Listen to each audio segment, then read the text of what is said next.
Good morning, everyone. This is Vandana Mishra, and today we are discussing with the topic that is the amazing facts to know about the arbitration, mediation, and conciliation. So, today we will know all these things that what are the things included in arbitration, mediation, and conciliation. So, first of all, let's get to know that what are basically all these three things are. So, arbitration, conciliation, and mediation are the alternative dispute resolution for solving civil nature disputes. So, basically, these are the alternative dispute resolution that are rather than the judicial system, and it is also used for the solving civil nature disputes. Okay. Now the second one is these are used to deal the method without the access to the regular judicial system. These are the methods which is used uh, without the access of the court. Okay. So if some person is do not want to go to the court, then he or she can go into this process so that their disputes may be easily get solved. Now the CPC provides about, so basically the CPC also tells about these three methods in section 89, order 10, rule number 1A to 1C. uh, the CPC says that parties can opt for the ADR processes also. Okay. So ADR basically is uh, it's provide a speedier mechanism to resolve the disputes. Okay.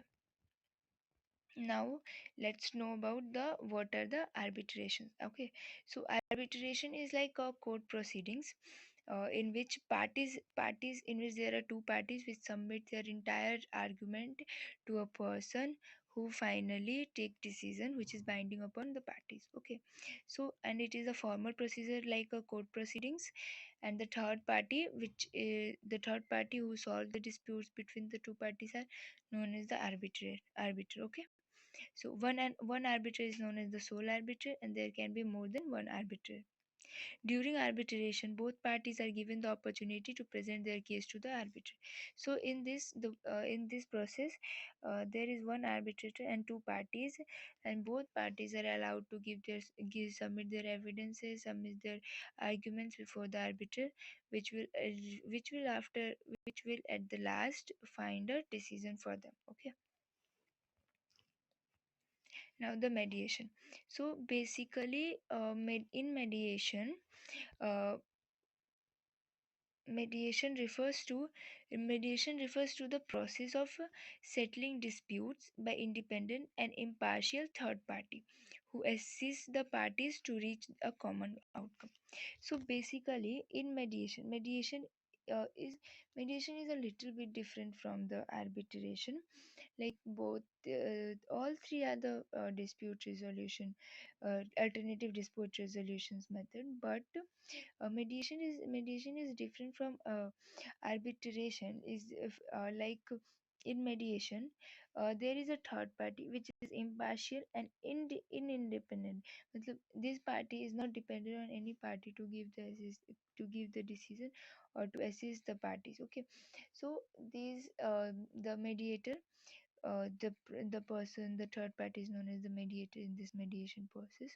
So so in the mediation, the process of settling disputes by independent and impartial third party who assists the parties to reach a common outcome. Okay. It is an informal procedure.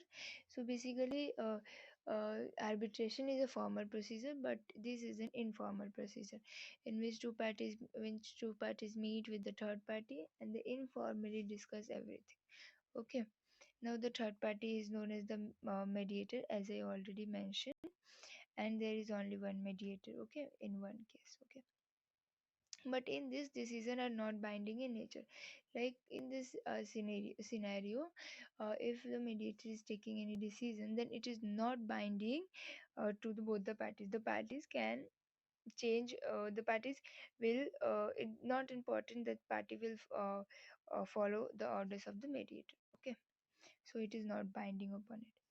And now the mediator is only to help the parties to make a good communication between them, and to provide to clear every aspects, every confusion between both the parties so that the disputes get settled. Okay. So these are the only things which the mediators do. and which is he is supposed to do. Okay. Now we will go to the conciliation. Conciliation is also basically a method of dispute resolution. So, conciliation is an alternative dispute resolution method in which an expert is appointed to resolve a dispute by convincing the parties to agree upon an agreement. So, in this, basically, uh, the party there is an expert which is appointed by both the parties, who resolve the disputes between them by convincing the parties to agree upon an agreement. Okay, so basically there are two parties which appoint a conciliator, and then conciliator convince the parties to agree upon an agreement and to resolve the dispute. Okay, so and the conciliation the process of conciliation is basically regulated by the Civil Procedure Code 1816, and there can be more than one or two conciliators. There can be more conciliators. There is no limit of the conciliators basically.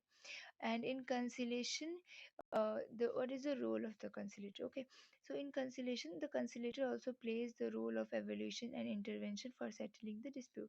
So basically, in conciliation also, the conciliator is only to solve the disputes, to remove the confusion between both the parties. His only work is to remove the confusion between the parties, to make agreement between the parties so that the disputes get resolved, but also to the evaluate and intervene for the settling of disputes. This means the conciliator can evaluate all the cases to settle the disputes. Okay.